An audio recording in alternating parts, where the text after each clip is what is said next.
Welcome, chaps and dames. This is your favorite sincere, single, and saved podcaster, Carla. Not perfect, but climbing. You're listening to Chaps and Dames podcast, and on this podcast, I give tons of advice on do's and don'ts of being married to single and starting over at 45. So sit back and enjoy the ride. In this episode, we will dive into weight loss because guess what? Cuffing season is over, and let the show begin. For me personally, I spent 15 out of 23 years of marriage letting myself go. What do people mean when they say they let themselves go? For me, letting myself go meant that I pretty much gave myself the sloppy leftovers from last week's dinner. After I finished getting all four of my kids ready, prepared, whatever I was doing for them, I had zero point 0.2 seconds to get myself together. I was barely hanging on by a thread. There wasn't any consideration of when I ate or what I ate, so my diet was not important. And literally, I crawled into bed each night, so rest was not a priority either. I didn't have updated clothing. I want to say because we were just starting off pretty much. You know how that is when you first get married and you have children and all these things. You're trying to find out where you're going to live and stay and all this stuff. We didn't have much money. And so clothing became, it just was not important to me. And so my outside appearance, if you saw me at the grocery store at Walmart, pretty much t-shirt, I might have, depending on the season, some jogging pants and some tennis shoes. Guys, that's just what it was. It wasn't much of my concern. Now, when we went out for like family gatherings or special events, I knew how to get all dolled up. But like on a daily basis, when I looked in the mirror, I was not pleased at all. I took care of my family and I had no energy left to take care of myself. So basically, I was an afterthought.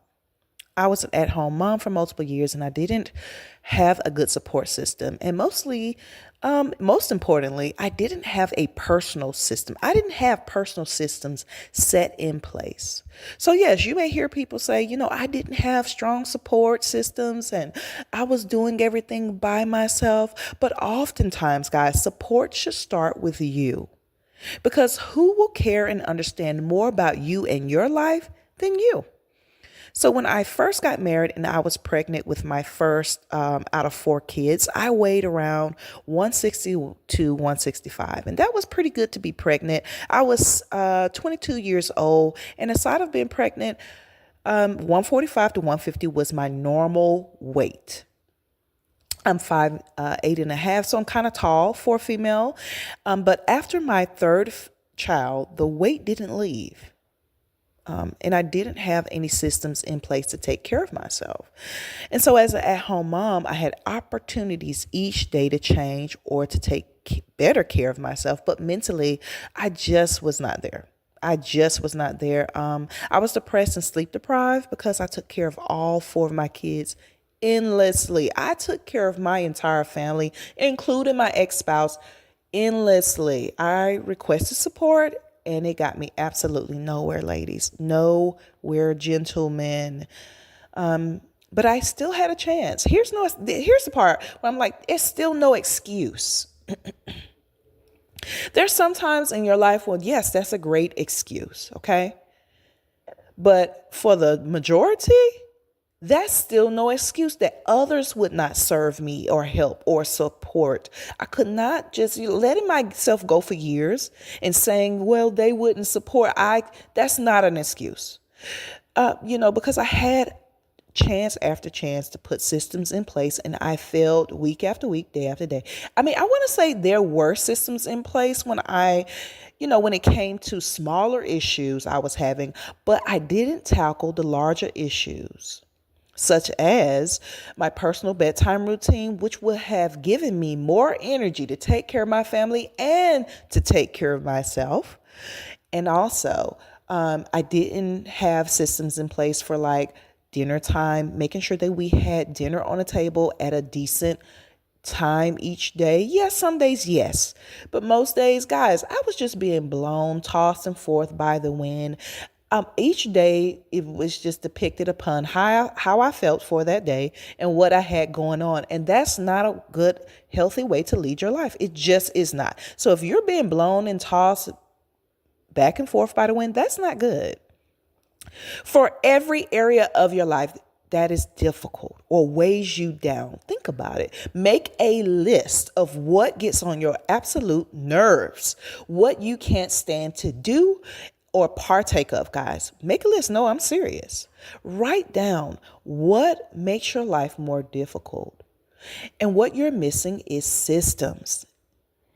If you were wise enough to put systems in place, and they are no longer working, then that means that it's time to adjust or change them. Go back to the drawing board. Your old systems have expired. What used to work no longer works. And it doesn't mean that you are doing something wrong. So don't beat yourself up. It doesn't mean that you're doing something wrong. It simply means that the variables have changed. Example. And since we're speaking about this on the subject of weight loss, I'm just going to use this particular example. I normally wouldn't use. But if you use to be a vegetarian as a way to keep in shape and healthy, but you've noticed lately you're gaining more weight than you would like, then go back to the drawing board. Being a vegetarian was your system. So you did have a system. And now that you're gaining weight, you need to go back and analyze the situation, figure out what happened, whether you need to tweak the system or simply to start a new one. Either way, it's okay. Because without a system, it won't work. Without a plan, guys, well, guess what? Plan to fail. I am now 47 years old and weigh around 215 pounds. Okay. So I came out of cuffing season, which is right now, at about 215. Well, last year around this time, I started around 235 to 245. So this year at 215, even though it's not where I want to be, it's actually really not that bad compared to last year. Because I know how to put systems in place for weight loss. I know how to put systems in place for everything. I know exactly what to do. And so last year, I lost a total of 50 to 60 pounds. And so today, I am sharing the knowledge of what worked for me so that you may be encouraged to start your weight loss journey. What I want to say before we get started is that sometimes our weight is tied to what's going on mentally. So I would encourage you, chaps and dames, to, if you're depressed, if you have anxiety, if you suffer from anything that would ultimately affect your weight besides eating, go ahead and seek outside help. You deserve it.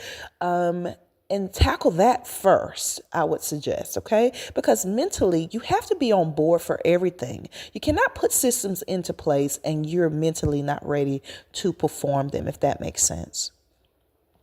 Also, I want to say that as a result of losing 50 pounds, because we're going to keep it real today, y'all. My personal outlook on life improved immensely, okay? My confidence increased. I was into shopping for myself more. I had more energy. And basically looking in the mirror each day, I was satisfied. Why? Because the person that I was becoming was the person I always knew that was there. You know what I mean? It's like you look at yourself and you're upset because you know that you could be better. You're so, like, I was so upset with myself. But, when you don't, again, have systems, if you don't put a plan of action into place, then be prepared to just stay the same, waddle in the same puddle. And let's not forget also, guys, now, like I said, we're going to keep it real on here. We're single, we're grown. And so I want to mention also, aside for just feeling better and all those wonderful personal improvements, this is what I noticed, interestingly. My fan base. The age group of my fan base became a bit younger than I would have liked last summer as a result of me losing weight. Let's be real here, because we're single and sometimes it's going to get real on Chaps and Dames, y'all. We are single here on this podcast. Most of us, I would suspect. And sometimes we're going to get real because we are living real lives and we need to discuss real stuff. And as a matter of fact, most younger guys during last summer began to try to talk to me. And I was so frustrated with this because it happened very often. And this is when I was in the dating, like I was dating. I was actively dating last summer. I'm no longer actively dating now. I have shut it down to bring you up to my current status. But yeah, last summer I was actively dating, and I was upset because I was 46 at the time. And I'm looking for a serious relationship with a grown man, not a youngster.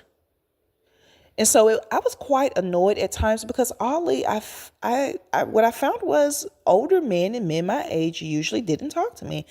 And this was, yeah, when I was in the dating phase. And it was frustrating because I was looking for real love. I'm older. Don't nobody have time to play.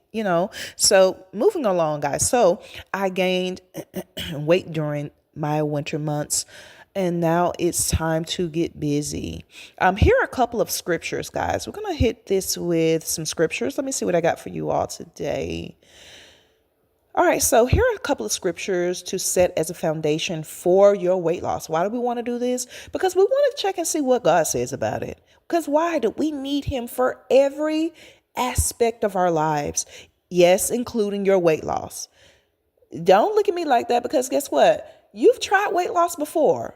And if you're here listening to this podcast, 9 times out of 10, you've gained more weight than you would like.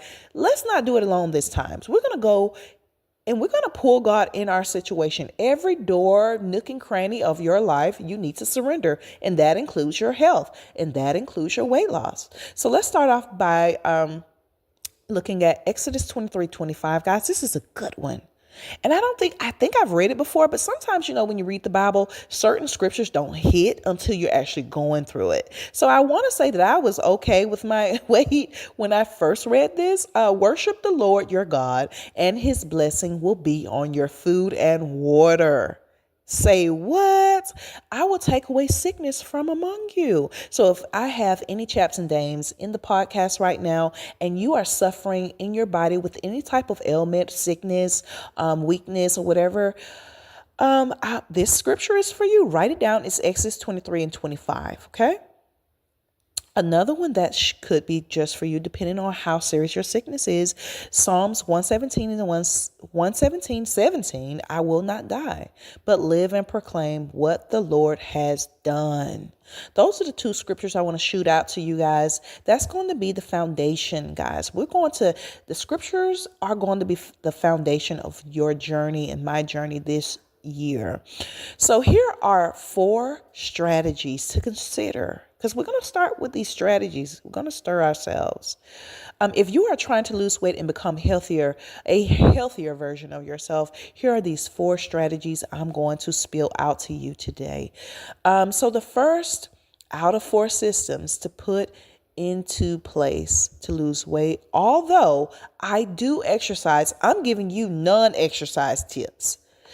That basically, if you do these 4 things, or even implement one, you should see change. So number 1, intermittent fasting. IF, guys. Intermittent fasting is eating within a certain window. For example, some people do the 16-8, where you eat 8 hours and you fast for 16. Or the 14-10. This is when you first get started, where you eat for 10 hours and you fast for 14 hours. When I first got started in IF, I noticed my eating window, guys, and it's sad to say, and yes, they do have a plan in IF. It's called the 12-12, where you eat for 12 hours, not 12 hours straight, guys. You'll get it in a minute when I explain it to you further. But you have a 12-hour eating window, and 12 hours of not eating, you stop eating, right? So when I first started, I noticed that I was on that 12-12 plan. And I was like, why, chick, do you need 12 solid hours of stuffing your face per day? That's half of your day.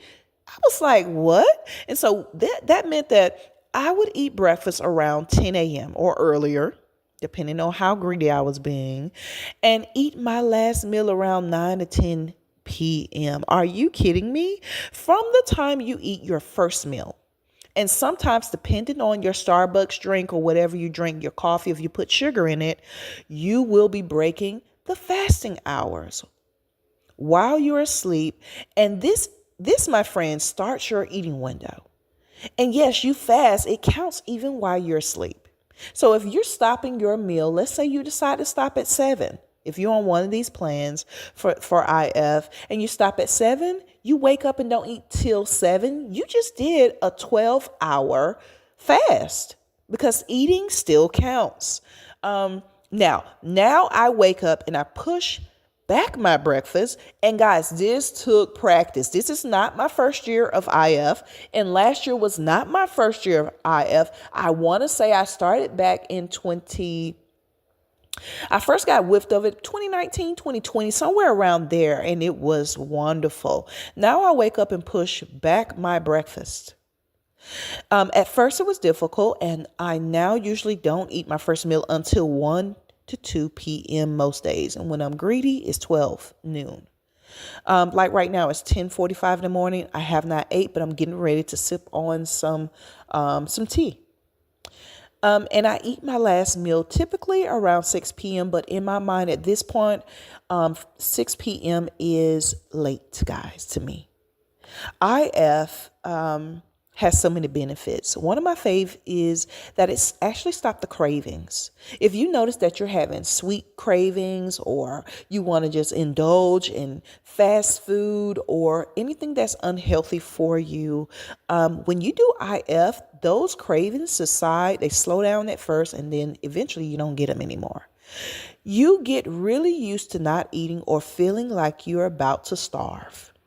IF has multiple internal benefits such as autophagy, where cells break down and recycle its own components. So basically it repairs itself. Cells begin to repair and heal itself. And why is autophagy so important to us? Because it prevents cancer, autoimmune diseases, and other diseases by removing damaged cells. Aside from autophagy, your energy level will increase. There are just so many benefits of IF. Guys, I would encourage you, if you've never heard of it, if you've heard of it but haven't participated in IF before, I would encourage you to do some research. Do not be in the dark about this one.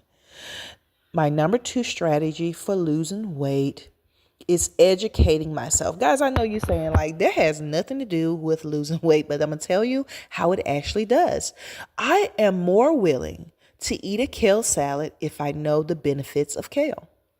I'm more willing to get on the stepper when I go to the gym if I know the benefits of a stepper. It's encouraging, and you will develop an internal belief system within yourself you lacked because of your mental growth and knowledge about eating and losing weight. You are learning that breads and pastas turn into sugars, and this may be the part of the reason why you are borderline diabetic. Because you're like, okay, I don't eat a lot of sweets, but you didn't know that carbs turn into sugars, and now it's starting to make sense. Educating yourself on your health is very encouraging. You are more willing to support a business when you find out the true story behind it by educating yourself. So educate yourself on the healthy lifestyle. Next, number 3 strategy is utilizing, you're going to be like, what? Yes. And some of you all have actually heard of this before. My number 3 strategy is utilizing my measuring cups. It's called portion control, guys.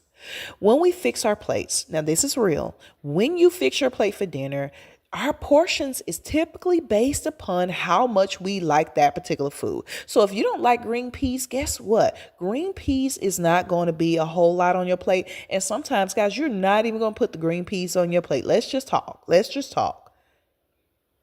Now, if mac and cheese is your favorite, you will put extra mac and cheese on your plate, or bread or pasta or sweet tea. You'll drink an extra cup of sweet tea because it's one of your faves. Once I got serious about my health, I used the measuring cup system to visually understand. Because I was like, why are you getting so big? Where is this coming from? I needed to see how much I really was eating. And so this was portion control is very helpful. I would suggest that you measure everything that you know is not good for you, including brown rice. Carbs such as pastas, rice, bread, sweets, potatoes start off with 1 cup of measuring. Measure that food that you know is bad for you by putting it literally, guys, into 1 cup measuring. Measuring it with that 1 cup. And at this point, if you're beginning the portion control process or strategy, it's okay for you to go back for a 2nd cup in the beginning. Let's do that for a couple of weeks, okay? Because the point is that you just need to understand and process how much food you're actually taking in. So if you are eating 3 to 5 cups, let's not say 5, guys. That's a little far-fetched. I hope we are not eating 5 cups of mac and cheese or pasta, spaghetti. Guys, let's not 5 cups. Come on. Let's notch it down to 2 or 3. Fat girl style. Let's notch it down to 2 or 3. So you just need to understand and process how much food you're actually taking in. Because when I first started, I was like, I know you lying. Why do you need all of this mac and cheese? Why do you need all of this? You need to see it. And so after about 2 weeks, you will get 1 cup of rice. You will get 1 cup of pasta. You will get 1 cup of mashed potatoes. You are slowly decreasing the amount of foods that are bad for you. You are looking and seeing, okay, I only ate 1 cup tonight. After you get used to that 1 cup, you will realize, well, really, 1 cup is really too much. I really don't need all of that. This is a lifestyle change, guys, not a lose weight overnight process. We are looking to change our lives, not just losing weight for the summer. Number four, this is important strategy to put in place is to choose one day. This is what held me mentally. This is what encouraged me mentally.